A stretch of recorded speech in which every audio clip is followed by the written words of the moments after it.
Thank you for joining this presentation, Mind the Housing Gap, Building Bridges from Just Pet Friendly to Truly Pet Inclusive, from Michelson Found Animals Pet Inclusive Housing Initiative.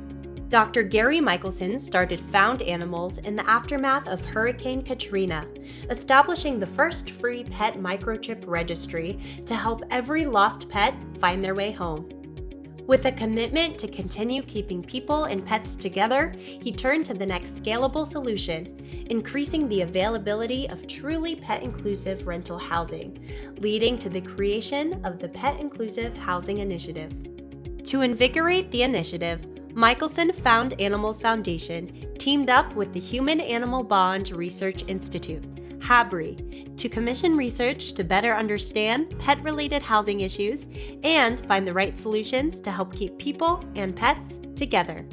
From this research, the Pet Inclusive Housing Initiative develops resources, partnerships, and actionable tools to increase the availability of truly pet-inclusive rental housing. After this presentation, we hope that you are able to articulate the difference between pet-friendly and pet-inclusive and the gap this dichotomy creates in the rental housing market, gain a deeper understanding of market rate housing issues and how to advocate for pet-inclusive policies in housing, and learn about Pet Inclusive Housing Initiative, or PI-HI resources for initiating programs and discussions that can increase pet-inclusive housing opportunities in a way that brings mutual benefit to everyone involved. The Pet Inclusive Housing Initiative aims to increase the quality and quantity of permanent pet-inclusive housing so that people and pets can continue to stay together, even after co-sheltering. But right now, the availability of both affordable and pet-inclusive housing remains extremely limited, due, in part, to lack of understanding about the difference between pet-friendly and pet-inclusive. One of the first big challenges is that the term pet-friendly is not well defined, even though we hear that term a lot. Let's explore that a bit. In our 2021 Pet Inclusive Housing Report, we learned that 76% of rental housing owners and operators consider themselves pet-friendly. That sounds pretty good, right? But if you factor in various barriers from breed restrictions and unreasonable fees to limitations on the number of pets allowed, it's no surprise that 72% of residents say that pet-friendly housing is hard to find. In fact, only 8% of rental housing in the US is free of all pet restrictions. The ambiguity of the term pet-friendly is why we and others have moved to the term pet-inclusive to describe rental housing that welcomes all pets. It's not a synonym or a substitute for pet-friendly, but a completely different way of thinking, something more aspirational. We define pet-friendly as rental housing that allows residents to have at least one pet, regardless of other restrictions. This means that dogs or cats are generally allowed, multiple breeds are restricted, dogs over a certain weight are restricted, and there are no pet amenities. We define pet inclusive, however, as rental housing that has basic pet amenities, no breed restrictions, no weight restrictions, and no unreasonable fees. We know that the transition from being just pet-friendly to being truly pet-inclusive is slow, despite the fact that rental housing operators tell us that pet owners are really great renters. From our research, we learned that 83% of rental housing operators say pet-friendly vacancies are filled faster. 79% of rental housing operators say pet-friendly vacancies are easier to fill, and that on average, residents in pet-friendly housing stay 21% longer than those in non-pet-friendly housing, which translates to residents staying about 10 additional months.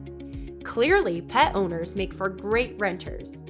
Knowing that pets are great community builders, the property managers we've worked with who have lifted restrictions cite the community building that results as a major benefit, driving increased retention rates. And our research highlights the community benefits that both residents and rental housing operators see from pets, with 71% of residents saying that pets bring people together within a whole community, and 92% saying that pets are important members of the family. 66% of pet-owning residents say that their pet has brought them closer to their neighbors. And what's more, 93% of property managers agree that pets are important members of the family. While residents and rental housing operators alike seem to recognize the benefits of pet-inclusive policies, it's important to also acknowledge the consequences of maintaining restrictions. Ultimately, these restrictions negatively impact future pet ownership levels. Through our research, we learned that 35% of non-pet owning residents who lived in rental housing with restrictions would get a pet if it weren't for those restrictions. And 33% of pet-owning renters who lived in rental housing with restrictions would get another pet if it weren't for those restrictions. This means that 1/3 of renters would get their first pet or another pet if the restrictions were lifted, translating to millions of additional animals that would have homes to go to.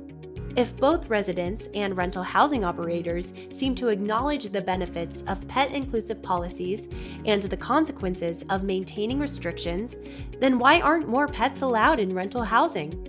The answer to this question is complex, but has a lot to do with lack of recognition that there is a problem. This graph shows the percentage of properties nationally and in 10 major rental housing markets that are pet-friendly, meaning that they allow at least one pet regardless of restrictions. As you can see, all of the major markets are above 65%, which seems pretty good, right? Well, when we look at these same markets to understand the percentage of properties with no breed or weight restrictions, the picture doesn't look so great anymore. As you can see, not a single market is above 11% when it comes to pet-inclusive properties. Keep in mind that this graph shows pet-inclusive light, meaning that the percentages do not even start to look at pet limits and fees. When we search for properties with no breed or weight restrictions and no pet limits or pet-related fees, these percentages are even more dismal. As we clearly saw from the graphs, the gap between available pet-friendly and pet-inclusive housing is vast. But there are other reasons for pet restrictions in housing beyond just a lack of recognition of the problem. When we talk with rental housing operators, they often cite concerns about risk from injury or bites, property damage to units, the unknown, and a perception of no real benefit as reasons for pet restrictions and other barriers. Here we see some of the common concerns we hear about opening up access to more pets. While we understand that these are real concerns, we also think that there are ways to get beyond these barriers, many of which have been in place for a long time and are not often reconsidered. When it comes to the insurance and liability issue, the truth is that pet inclusivity is a minor factor on rental property insurance pricing. More than 2/3 of owner-operators are aware of non-restrictive insurance products that are available on the market. And pet-owning residents bear primary responsibility for damage or injury caused by pets, which can be solidified through renter's insurance. Regarding pet damage to rental units, our research indicates that only 9% of pets are reported to cause any damage whatsoever, and the average damages are only $210. Furthermore, only 2% of pets cause damage requiring a security deposit deduction, with the majority of residents paying out of pocket to fix any damages. When it comes to the risk of large animals and certain breeds, not only has dog bite data proven to be unreliable, but there is a growing body of research that points to the inadequacy of breed in predicting behavior. We also understand that rental housing operators have a responsibility to sustain the health and safety of the entire community, but they can do so while still being pet inclusive by adopting clear policies and expectations that can help avoid negative outcomes.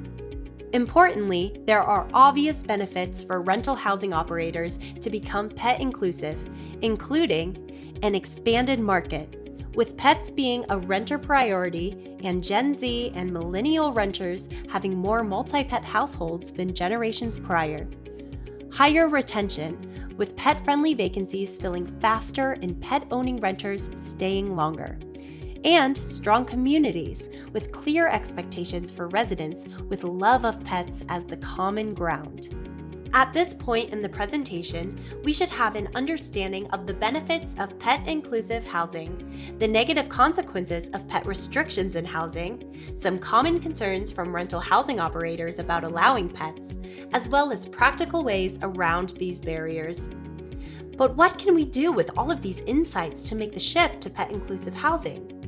Well, we know you already have so much on your plates, so our resources are designed to make in-reach and outreach to rental housing operators easier.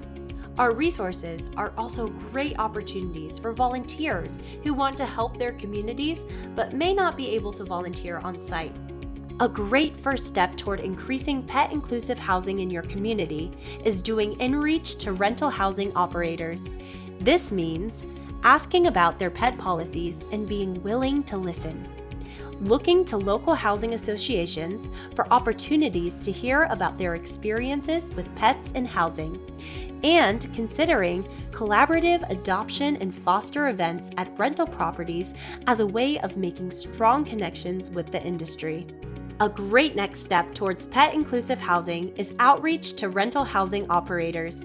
This could look like sharing our case studies in Pet Inclusive Housing Report, showing them unique resources like our sample pet agreement and pet personality profile, and engaging them in conversations about the why and how of removing breed and weight restrictions. The shift to pet-inclusive housing is not all or nothing. We should encourage hesitant rental housing operators to take baby steps, perhaps raising a weight limit as a start if they are not quite ready to take the plunge. We encourage you to check out and share our resources for animal welfare organizations by visiting petsandhousing.org. We have tips and information on everything from how to talk to rental housing operators about their pet policies to celebrating pet-inclusive properties and getting funding for pet-related housing fees. We also want to acknowledge some of the national organizations doing work in the pet-inclusive housing space. We collaborate and partner with these organizations to help make pet-inclusive housing a reality. We hope you found this presentation meaningful. And for more information or to contact the Pi-Hi team, please visit petsandhousing.org or email us at info@petsandhousing.org. Thank you. The Pet Inclusive Housing Initiative, or Pi-Hi as we call it, we formed this initiative to try to address the issue of how do we get more pet owners into rental housing. A lot of people find themselves in situations where they have to choose between housing and their pet, and our mission is to make sure that never happens. 67% of Americans have pets, and that is horribly represented in housing right now. 78% feel like it's hard to find housing for their pets, and only 8% of the housing in America is truly free of restrictions. Our goal is to work with all types of housing to try to move the needle among owners and operators and help them understand that breed and weight restrictions just don't make a lot of sense anymore. There's really no data to support it, and that owners can see great financial benefits of opening up their pet policies. The problem is that the landlords perceive that the pets represent an economic detriment rather than a benefit. But there's now been enough work done that proves that the turnover, which is the most expensive thing to a landlord, is greatly diminished in the communities that allow the pets. These people stay longer, they're happier, and rather than the neighbors objecting to the pet, it seems to attract other neighbors that want pets. When I go into communities that allow pets, the community is healthy and vibrant and alive, and people talk to each other. It's exactly what owner-operators want. I've been in property management for 30 years, and traditionally it was a no pet policy in most apartment communities. What we've learned over the years is that pet ownership is a huge factor in community building, and building community is what generates retention. And the better managed the property is, because people tend to know each other, they look out for each other, they're out the dog run, they're meeting people, and it just creates this wonderful environment. It makes our job as property managers that much easier. I think there should not be any restrictions. I don't know why there are at all. Dogs are awesome. And people who have dogs are always nice people too. Within our market, we definitely have seen a competitive advantage compared to the other communities by having this awesome pet policy. Our average renewal before this was about 50%, pretty much average with the industry. Being able to say we don't have a weight limit, no breed restrictions, and no pet rent, we've seen our rentals up to 80% renewal rate. Currently, there's 7.2 million rental households that said that they would take either a pet or a second pet if the landlord would allow it. That's more animals than get destroyed in all the shelters in the United States each year. So this is obviously one of the most important things we could be doing, is opening up housing for people who want to have these pets and empty the shelters. 98% of Americans feel like their pet is a family member. Animals really are the heart of our communities. Increasing the availability of pet-inclusive housing can help families and pets find the homes that they need. There is such a huge difference between the term pet-friendly and pet-inclusive. Most operators think of themselves as pet-friendly because they do allow some pets, but pet-inclusive really means allowing all pets, and that's what we'd like to see more of in our industry.